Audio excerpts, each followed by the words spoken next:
Hello everyone, দরদ team থেকে সবাইকে জানাই স্বাগত এবং শুভেচ্ছা। দরদ সিনেমাটি মুক্তি পাচ্ছে কবে থেকে শুরু হচ্ছে প্রমোশন, কবে আসবে গান, টিজার, ট্রেলার, এই বিষয়টি নিয়ে ফেসবুক এবং সোশ্যাল মিডিয়াতে বেশিরভাগ আলোচনা চলছে। আর এবার পরিচালক অনন্য মামুন মুখ খুললেন দরদ সিনেমা নিয়ে। কবে আসবে গান, টিজার, ট্রেলার? এই প্রশ্নটা প্রতিনিয়ত ফেসবুক, ইউটিউবে ঘুরপাক খাচ্ছে। আর এই প্রশ্নটা আসাটা স্বাভাবিক ব্যাপার। যাই হোক, এবার পরিচালক অনন্য মামুন মুখ খুললেন দরদ নিয়ে। দরদ মুক্তি পাবে কখন সেটাও এক প্রকার নিশ্চিত করলেন মামুন। শাকিব খান বর্তমানে ভারতে এসেছেন তার আপকামিং তুফান সিনেমার কাছে। আগামীকাল শুরু হবে তুফান সিনেমার শুটিং। এবার তার আরেক সিনেমার মুক্তির ডেট নিয়ে মুখ খুললেন পরিচালক অনন্য মামুন। রিসেন্ট এক ইন্টারভিউতে পরিচালক অনন্য মামুনকে তানভীর তারিক প্রশ্ন করেন, আচ্ছা দরদ মুক্তি পাবে কবে?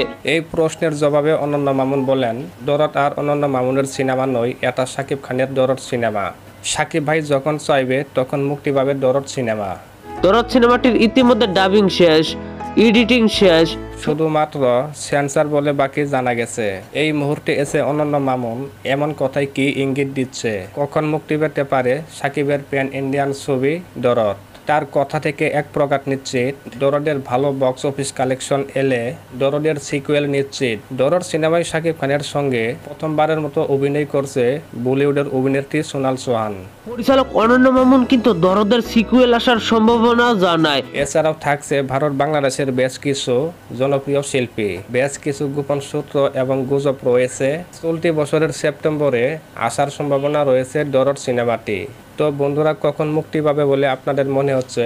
এখনই কমেন্ট করে জানিয়ে দিন আপনাদের মতামত।